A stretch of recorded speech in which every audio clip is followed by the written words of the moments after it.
दे। और तो मेरी आपसे हाथ छोड़ के विनती है कि आप नरेश जी के लिए जबरी जनसंख्या में जयपुर पधार कर इस छोटे बेटे अनिरुद्ध का हौसला बढ़ाए और हमारी हिम्मत बढ़ाए। तो मैं आपसे निवेदन करूंगा कि आप आओगे सभी जयपुर, सभी हाथ खड़े करके बताओगे जयपुर आओगे आप, नरेश जी का लिए करवाओगे जैसे नरेश जी के लिए लड़ोगे आप।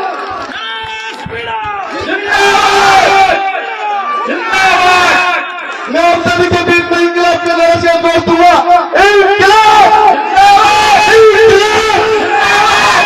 धन्यवाद साहब।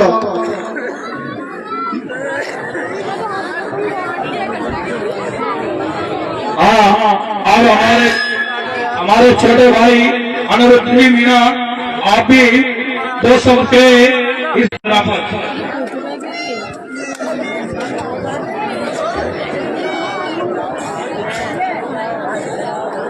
राजा जी सरपंच साहब आपको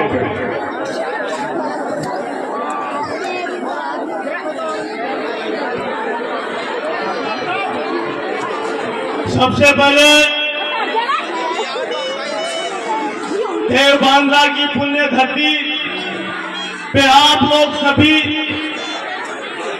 जहां अपने लोक देवता को आध्यात्मिक मानते हुए, धार्मिक आस्था रखते हुए, जहां सभी पंच पटेल यहाँ मौजूद उपस्थित माता बहने, मैं सभी को धन्यवाद अर्पित करता हूं कि आप बड़ी संख्या में यहाँ उपस्थित होकर हमारे भतीजे अनिरुद्ध को आप लोग आशीर्वाद देने के लिए यहाँ पहुंचे हो। और ये जन भावना, ये जन समर्थन पूरी तरह से ये दिखाता है कि हमारे भाई नरेश जी के प्रति आपका प्यार कितना लाजवाब है और बहुत मजबूत भावनात्मक रिश्ता आप लोगों का है। इतना मैं इस भीड़ संख्या को देख के मुझे लग रहा है। साथियों, ये विडंबना है, ये पीड़ा है कि कोई नौजवान प्रदेश सरकार के खिलाफ, सिस्टम के खिलाफ, जो तानाशाही सरकार है, जो हमेशा एक आवाज दबाने का काम करती है, और ऐसी ही आवाज बन के, आम जन की आवाज बन के, आम जन की भावनाओं को समझते हुए हमारे भाई नरेश जी ने भी, मैं आप लोगों से पूछता हूँ, आध्यात्मिक जगह पे कौन सा गुनाह कर दिया? कोई गुनाह था क्या? आप बताओ मुझे, कोई गुनाह था क्या? अरे भाइयों, आप मुझे एक बात बताओ, सिस्टम के खिलाफ लड़ता है कोई आदमी, अपनी आवाज में इंकलाब पैदा करता है, नौजवानों में आग पैदा करता है, ज्वालामुखी पैदा करता है, तो ये कौन से हक अधिकार की बात है कि उसको जेल की सलाखों के पीछे भेजते हैं? ये कतई आज राजस्थान प्रदेश का युवा कतई इस चीज को बर्दाश्त नहीं करेगा। और हम शपथ और संकल्प लेते हैं कि 25 तारीख को राजस्थान का घेराव करके इस प्रदेश में हम ये मैसेज देंगे कि आज का नौजवान पढ़ा लिखा है, आज का नौजवान निर्चेतना और जागृति है, आज का नौजवान हत्याचार जुल्म के खिलाफ लड़ना जानता है। और हमेशा मैं माता बहनों से भी कहता हूं कि जयपुर दूर नहीं है। आपने किसान आंदोलन में भी नरेश जी को बहुत बड़ा समर्थन दिया था, पंच पटेलों का आशीर्वाद हमेशा रहा है। इस तरह का रिवॉल्ट, इस तरह की ताकत आप लोगों ने, जो खून पसीने से आप लोगों ने पैदा की है, ये बेटा आता है, इसने हाथ के रूप में थप्पड़ क्या मार दिया, पूरी ब्यूरोक्रेसी हिल गई, पूरा शासन प्रशासन हिल गया। अरे भाई, हम ऐसे हैं, हम ऐसे नौजवान हैं जो राज को कतई मत भूल लेना भाई लोगों में। मैं मजदूर किसान वर्ग के लिए लड़ते हैं, माता बहनों के मान सम्मान के लिए लड़ते हैं, उनके आत्म सम्मान के लिए लड़ते हैं, चाहे हमें बीच चौराहे लड़ना पड़े, चाहे हमें राजस्थान की विधानसभा की। हमेशा हमने बहुत से आंदोलन ऐसे किए हैं कि पुरुष को भाग्य और स्त्री को चरित्र को कोई ध्यान गुना कभी भी ध्यान बता दू खाने।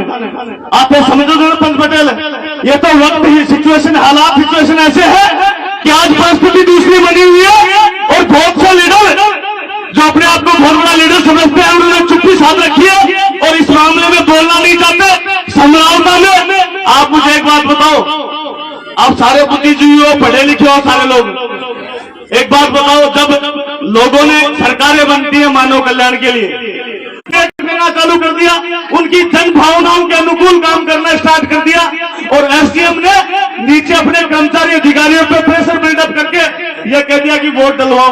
अब भाइयों एक बात बताओ, जब वोट डालने की बात आई, जब वो जो चीज लोगों को पसंद नहीं है उस चीज को आप जबरदस्ती करवा रहे हो। अब उस पोजीशन में हमारे भाई ने अपनी जनभावनाओं को समझते हुए, जनभावनाओं की कदर करते हुए एक ब्यूरोक्रेट से थप्पड़ क्या मार दिया, पूरे राजस्थान में भूचाल हो गया। अरे भाइयों का भी बहुत बहुत आभार, पंच पटेलों का भी बहुत बहुत आभार, तमाम नौजवान साथियों का बहुत बहुत शुक्रिया, धन्यवाद। जय हिंद, जय भारत, इंकलाब जिंदाबाद, जय जवान, जय किसान।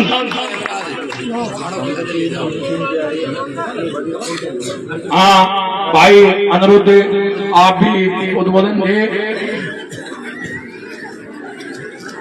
ये सरकार मेरे पापा को जेल में बंद रखना चाहती है और उस दिन भी समझौता में उन निर्दोषों की कुछ गलती नहीं थी, फिर भी माताओं और बच्चों को बहुत बुरी तरह से पीटा गया। उनकी तो कुछ गलती भी नहीं थी, वो तो बस शांतिपूर्ण तरीके से धरना प्रदर्शन कर रहे थे। ये सरकार उस दिन भी मेरे पापा का एनकाउंटर करवाने वाली थी।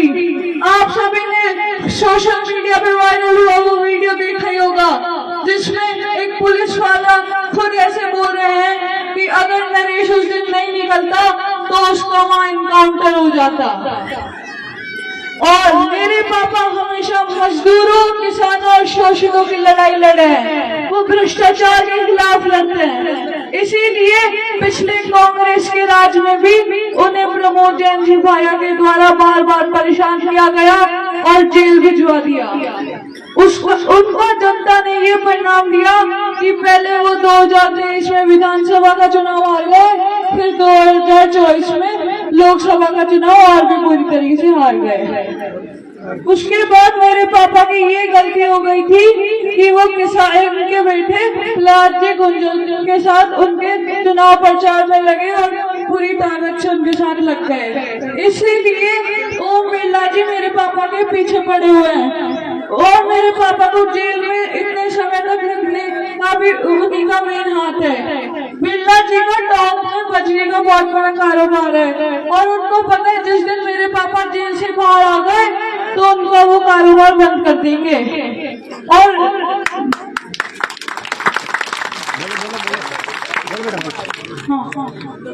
मेरी पढ़ाई तो अभी वैसे भी नहीं हो पा रही। मेरे पापा 3 महीने से जेल में हैं और मेरे एग्जाम्स भी अभी आ रहे हैं, फिर भी मैं समझौता को न्याय और मेरे पापा की रिहाई के लिए आप सभी के बीच आया हूँ। और जब भी समाज को जरूरत पड़ी है मेरे पापा बिना पार्टी की परवाह करे सबसे पहले मैदान में कूदे हैं। अभी मेरे पापा को समाज और सब समाज की जरूरत है, इसीलिए आप सभी उनका साथ दें। और मेरा आपसे निवेदन है आप ज्यादा से ज्यादा संख्या में 25 तारीख को विधानसभा मांगेराव में बता दें और मेरे पापा और समझौता को न्याय दिलाए। धन्यवाद। राम राम साहब। इंकलाब इंकलाब। यहाँ बैठे सभी बड़े बुजुर्गों को मेरी ठोक। मेरे बड़े भाई ने आपको सब चीजें तो बताई दी है, बस मैं एक निवेदन करूंगा कि आप समझौता को न्याय और मेरे बड़े पापा को न्याय दिलवाने के लिए 25 फरवरी को ज्यादा से ज्यादा संख्या में जयपुर पधारें। धन्यवाद। राम राम साहब। हाँ